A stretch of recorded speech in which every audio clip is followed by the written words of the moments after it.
Hi ಎಲ್ಲೋ ನಮಸ್ಕಾರ. ಇವತ್ತು ಗೋಬಿ 65 ಮಾಡೋಣವಾ? ಇದನ್ನು ಮಾಡಲಿಕ್ಕೆ ಒಂದು ಹೂಕೋಸು ತೊಗೊಂಡು ಉಪ್ಪು ಮತ್ತು ಅರಿಶಿನ ಬೆರೆಸಿದ ಬಿಸಿ ನೀರಿನಲ್ಲಿ 10 ನಿಮಿಷ ನೆನೆಸಿ ಚೆನ್ನಾಗಿ ತೊಳ್ಕೊತಾ ಇದ್ದೀನಿ.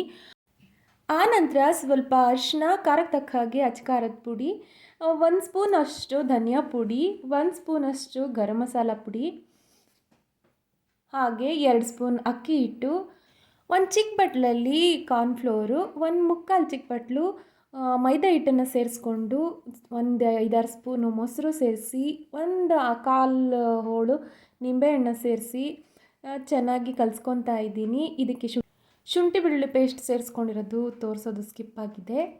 ಆನಂತರ ರುಚಿಗೆ ತಕ್ಕಷ್ಟು ಉಪ್ಪನ್ನು ಸೇರಿಸ್ಕೊಂಡು ಚಿಮಿಕ್ ನೀರಿನಲ್ಲಿ ಕಲಿಸ್ಕೋಬೇಕು, ಜಾಸ್ತಿ ತೆಳು ಮಾಡ್ಕೊಳ್ಳೋಗಿಲ್ಲ.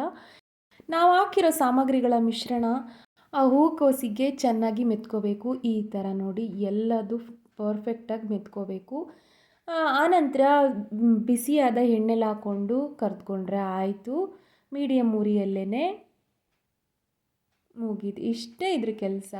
ಸಂಜೆ ಸ್ನ್ಯಾಕ್ಸ್ಗೆ ಸೈಡ್ ಡಿಶಸ್ ಆಗಿ ಸೂಪರಾಗಿರುತ್ತೆ. ಮಕ್ಕಳು ಕೂಡ ತುಂಬ ಇಷ್ಟಪಟ್ಟು ತಿಂತಾರೆ. ನೀವೊಂದು ಸಲ ಟ್ರೈ ಮಾಡಿ. Thank you.